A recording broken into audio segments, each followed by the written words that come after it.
आप सभी को जय मसीह की प्रियो। क्या आपने कभी सोचा है कि बाइबल में तेल और पानी का इतना जिक्र क्यों किया गया है?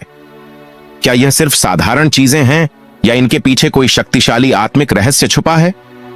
क्या आपको पता है कि शैतान तेल और पानी से क्यों डरता है? अगर आप इन सवालों का जवाब जानना चाहते हैं तो इस वीडियो को अंत तक जरूर देखें, क्योंकि आज मैं आपको बाइबल के वो रहस्य बताने जा रहा हूं जो शायद आपने पहले कभी नहीं सुने होंगे।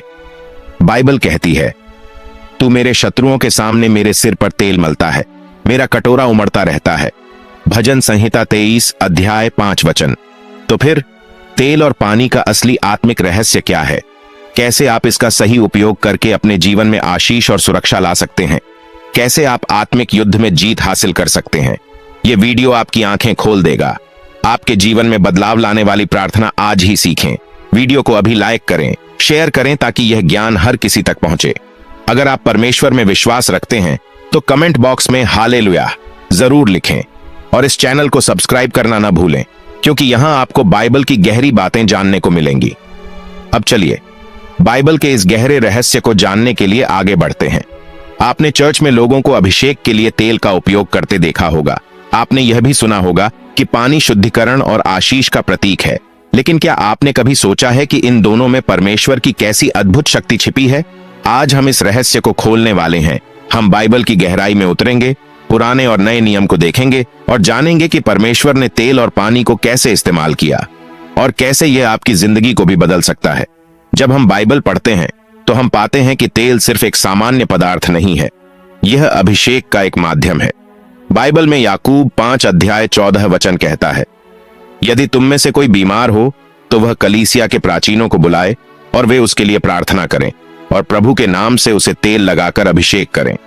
तेल केवल एक द्रव्य नहीं है, यह परमेश्वर की सामर्थ्य का वाहक है। जब इसे विश्वास के साथ उपयोग किया जाता है तो यह चमत्कारी रूप से कार्य करता है। याद है जब शमूएल ने इस्राएल के राजा दाऊद को अभिषेक किया था? एक शमूएल 16 अध्याय 13वां वचन में लिखा है, तब शमूएल ने उस सींग में से तेल लेकर उसके भाइयों के बीच में उसको अभिषेक किया और उस दिन से यहोवा की आत्मा दाऊद पर बलवंत होती गई। क्या आप समझ रहे हैं? जब तेल का उपयोग परमेश्वर के निर्देश के अनुसार किया जाता है तो आत्मा की सामर्थ्य उस व्यक्ति पर आ जाती है। क्या आपको विश्वास है कि परमेश्वर आपके जीवन में सामर्थ्य लाना चाहता है? क्या आप तैयार हैं उस सामर्थ्य को अनुभव करने के लिए? क्योंकि यह केवल पुराने नियम की बात नहीं है। नए नियम में भी प्रेरितों ने बीमारों को ठीक करने के लिए तेल का उपयोग किया। मरकुस 6 अध्याय 13 वचन में लिखा है, वे बहुत से दुष्टात्माओं को निकालते और बहुत से बीमारों को तेल से अभिषेक करके चंगा करते थे। यानी तेल एक ऐसी चीज है जिसका उपयोग खुद यीशु के शिष्यों ने किया और यह आज भी उतना ही प्रभावशाली है। अब सवाल यह उठता है कि पानी का क्या रहस्य है? क्या पानी भी सिर्फ एक सामान्य तत्व है या इसमें कुछ अलौकिक शक्ति है? बाइबल में पानी सिर्फ पीने के लिए नहीं था, यह परमेश्वर की आशीष और शुद्धिकरण का प्रतीक भी था। याद है जब परमेश्वर ने इस्राएलियों को मिस्र से छुड़ाया और उन्हें रेगिस्तान में ले गया, वे प्यास से मर रहे थे, लेकिन परमेश्वर ने क्या किया? निर्गमन 17 अध्याय 6 वचन में लिखा है, मैं होरेब नामक चट्टान के पास तेरे सामने खड़ा रहूंगा और जब तू चट्टान पर लाठी मारेगा तब उसमें से पानी निकलेगा जिससे लोग पी सकेंगे। क्या आपने गौर किया? पानी सिर्फ एक द्रव्य नहीं था, बल्कि यह परमेश्वर की जीवित जलधारा थी जो लोगों को जीवन देती थी। यीशु ने भी पानी के महत्व को समझाया। यूहन्ना 4 अध्याय 14वां वचन में यीशु ने कहा, जो कोई उस जल में से पिएगा जो मैं उसे दूंगा, वह अनंत काल तक प्यासा न होगा, परंतु वह जल उसमें अनंत जीवन के लिए सोते का जल बन जाएगा। अब जरा सोचिए, जब पानी इतना महत्वपूर्ण है तो क्या आपने इसे अपनी प्रार्थनाओं में सही तरह से इस्तेमाल किया है? क्या आपने कभी अपने घर को पानी से अभिषेक किया है? क्या आपने कभी परमेश्वर के नाम से जल को प्रार्थना में पवित्र किया और इसे अपने परिवार पर छिड़का? अगर नहीं किया तो शायद आप परमेश्वर की एक बहुत बड़ी आशीष से चूक गए हैं। अब आप सोच रहे होंगे, अगर तेल में शक्ति है और पानी में भी शक्ति है तो क्या होगा जब हम दोनों को मिलाकर प्रार्थना करें? बाइबल में एक शक्तिशाली घटना मिलती है जब एलियाह ने माउंट करमेल पर बाल के झूठे नबियों को चुनौती दी थी। उसने परमेश्वर की सामर्थ्य को सिद्ध करने के लिए एक वेदी बनाई और फिर कुछ ऐसा किया जो अविश्वसनीय था। एक राजा 18 अध्याय 33 से 38 वचन में लिखा है, कि एलियाह ने वेदी पर पानी डलवाया, इतना कि चारों ओर पानी ही पानी हो गया। और फिर उसने प्रार्थना की, और क्या हुआ? तब यहोवा की आग गिरी और उस होमबलि और लकड़ी और पत्थरों और मिट्टी को भस्म कर दिया और उस नाली के जल को भी सुखा दिया। क्या आप समझ रहे हैं? पानी और प्रार्थना के मेल से परमेश्वर ने स्वर्ग से आग बरसा दी। इसलिए जब आप अपने जीवन में तेल और पानी के साथ विश्वास से प्रार्थना करेंगे तो परमेश्वर की सामर्थ्य आपके जीवन में भी प्रकट होगी। कुछ लोग सोचते हैं कि तेल और पानी बस एक धार्मिक परंपरा है, लेकिन बाइबल हमें बताती है कि इनका सही इस्तेमाल करने से परमेश्वर की आशीषें और सामर्थ्य खुलती हैं। आइए सबसे पहले देखें कि यीशु ने तेल और पानी के साथ क्या किया। बाइबल हमें बताती है कि यीशु के शिष्यों ने तेल से अभिषेक करके बीमारों को चंगा किया। मरकुस 6 अध्याय 13 वचन में लिखा है, वे बहुत से दुष्ट आत्माओं को निकालते और बहुत से बीमारों को तेल से अभिषेक करके चंगा करते थे। इसका मतलब क्या है? इसका मतलब यह है कि अगर आपके घर में कोई बीमार है, अगर कोई परेशानी में है, अगर कोई बुरी आत्माओं से ग्रस्त है, तो आप परमेश्वर के नाम से तेल का अभिषेक कर सकते हैं और चंगाई पा सकते हैं।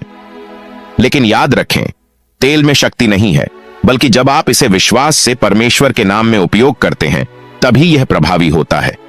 बाइबल हमें बताती है कि जब कोई जगह अशुद्ध होती थी तो उसे पवित्र जल से शुद्ध किया जाता था। गिनती 8 अध्याय 7 वचन में लिखा है, और तू उन्हें पाप से शुद्ध करने के लिए उन पर शुद्धि का जल छिड़कना। क्या आप जानते हैं कि यह सिद्धांत आज भी लागू होता है?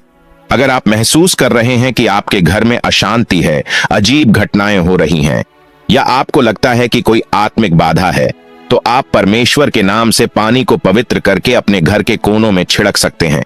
क्या आप समझ रहे हैं? तेल और पानी का उपयोग एक साथ करके एलियाह ने परमेश्वर की सामर्थ्य को प्रकट किया।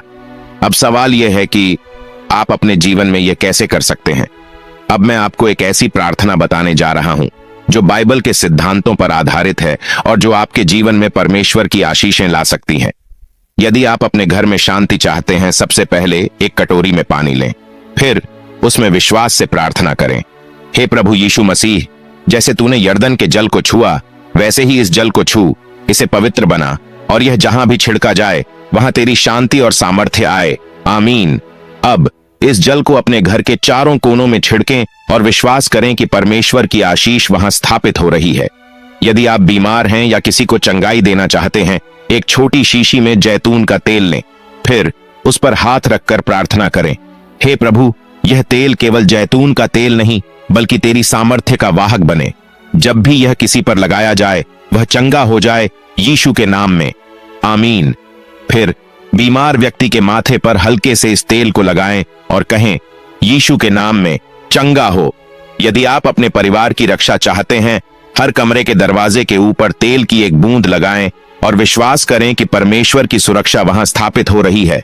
प्रार्थना करें, हे प्रभु, जैसे तूने इस्राएल को मिस्र में विपत्ति से बचाया, वैसे ही मेरे घर की रक्षा कर।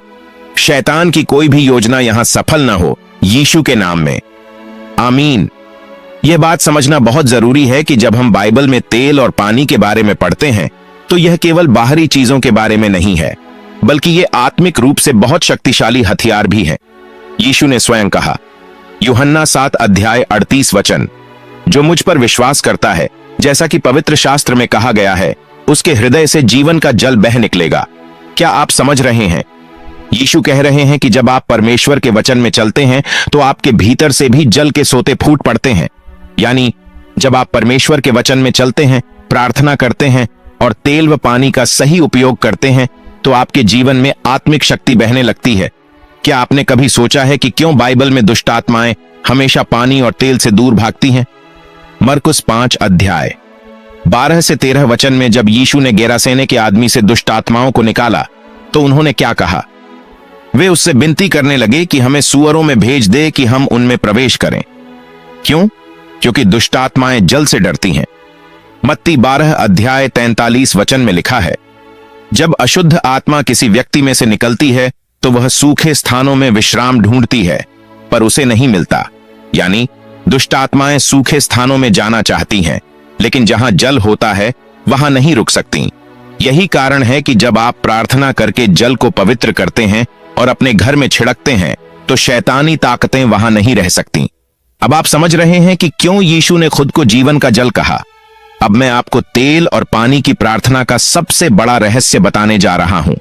अगर आप अपने जीवन में आत्मिक आक्रमण महसूस कर रहे हैं, अगर आपको लग रहा है कि किसी ने आपके खिलाफ कुछ गलत किया है, अगर आपको डर लगता है, अनहोनी की आशंका रहती है, तो आप इन आत्मिक हथियारों का सही उपयोग कर सकते हैं।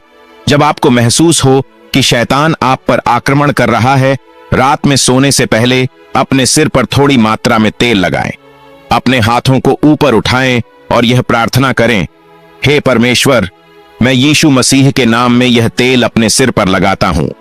यह केवल जैतून का तेल नहीं, बल्कि तेरी सामर्थ्य से भरा हुआ अभिषेक है। इसे छूते ही शैतान की हर योजना नष्ट हो जाए और मैं तेरे पवित्र आत्मा से भर जाऊं। आमीन।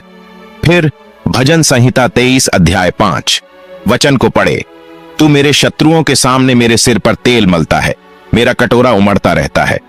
जब आप महसूस करें कि आपके घर में नकारात्मक शक्तियां हैं, एक कटोरी में साफ पानी लें, उसमें विश्वास से यीशु के नाम में प्रार्थना करें, हे यीशु मसीह, जैसे तूने यर्दन के जल को शुद्ध किया, वैसे ही इस जल को शुद्ध कर। यह जहां भी गिरे वहां तेरी शांति आए। आमीन।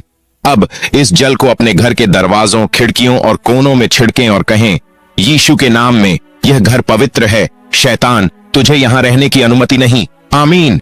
जब आप किसी बंधन से मुक्त होना चाहते हैं, अपने हाथ में थोड़ा सा तेल लें, इसे अपनी हथेलियों पर मलें और कहें, यीशु के लहू के द्वारा मैं हर जंजीर को तोड़ता हूं, अब मैं स्वतंत्र हूं।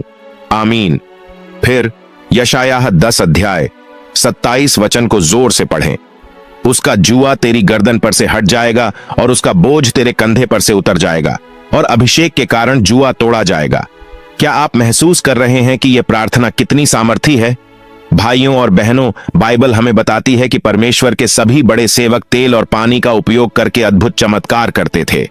एलियाह ने पानी का उपयोग किया और स्वर्ग से आग गिरी। 1 राजा 18 अध्याय 38 वचन। शिष्यों ने तेल से बीमारों को चंगा किया। मरकुस 6 अध्याय 13 वचन। यीशु ने जल को दाखरस में बदल दिया, जिससे आशीष का प्रतीक बना। यूहन्ना 2 अध्याय 9 वचन। इसका मतलब यह है कि अगर आप भी परमेश्वर में विश्वास रखते हैं और इन आत्मिक सिद्धांतों का सही तरीके से उपयोग करते हैं, तो आपके जीवन में भी असंभव चीजें संभव हो सकती हैं। भाइयों और बहनों, आज हमने एक बहुत बड़ा रहस्य जाना। तेल और पानी सिर्फ पदार्थ नहीं है, ये आत्मिक हथियार हैं, और अगर हम इन्हें सही तरीके से उपयोग करें तो परमेश्वर की सामर्थ्य हमारे जीवन में अद्भुत रूप से प्रकट हो सकती है। तो आप क्या करने जा रहे हैं? क्या आप इस ज्ञान को सिर्फ सुनकर छोड़ देंगे या इसे अपने जीवन में लागू करेंगे? अगर आप इसे आज ही अपने जीवन में लागू करने के लिए तैयार हैं, तो कहें, हां, मैं परमेश्वर में विश्वास रखता हूं। अब जब आप इस रहस्य को जान चुके हैं, तो क्या आप अपने जीवन में इस प्रार्थना का उपयोग करने के लिए तैयार हैं? क्या आप तैयार हैं शैतान को अपनी जिंदगी से बाहर निकालने और परमेश्वर की आशीषों से भरने के लिए? आज आपने सीखा कि तेल और पानी की प्रार्थना सिर्फ एक प्रतीक नहीं, बल्कि एक शक्तिशाली आत्मिक उपकरण है। जब हम इनका सही तरीके से इस्तेमाल करते हैं, तो हम परमेश्वर की अनगिनत आशीषों को आकर्षित कर सकते हैं। हमारे जीवन में सुरक्षा, स्वास्थ्य और समृद्धि का मार्ग खुल सकता है। लेकिन क्या आप अब भी यह सोच रहे हैं कि यह सिर्फ शब्द हैं या वाकई में कुछ बदल सकता है? इस वीडियो को बार बार देखें, इसका अभ्यास करें और देखिए कैसे परमेश्वर आपके जीवन में चमत्कार करता है। आज से तेल और पानी की शक्तिशाली प्रार्थना को अपनी दिनचर्या का हिस्सा बनाएं। प्रार्थना के साथ साथ विश्वास रखें, क्योंकि जब आप परमेश्वर से पूरी श्रद्धा के साथ प्रार्थना करते हैं, तब आपको जरूर परिणाम मिलेंगे। अगर यह वीडियो आपके लिए मददगार रहा हो, तो इसे अपने परिवार और दोस्तों के साथ शेयर करें। आप कभी नहीं जान सकते किसकी जिंदगी बदल सकती है। चैनल को सब्सक्राइब करें और नोटिफिकेशंस को ऑन करें, ताकि आपको और भी अद्भुत और प्रेरणादायक बाइबल संदेश मिलते रहें। कमेंट बॉक्स में लिखें हालेलुया और बताएं कि आपने किस तरह से इस प्रार्थना को अपनी जिंदगी में लागू किया। हमारा लक्ष्य है कि परमेश्वर के वचन को पूरी दुनिया में फैलाएं और सबके जीवन में परिवर्तन लाएं। अब जब आप इस रहस्य को जान चुके हैं, तो विश्वास रखें, परमेश्वर आपके जीवन में हर कदम पर साथ हैं।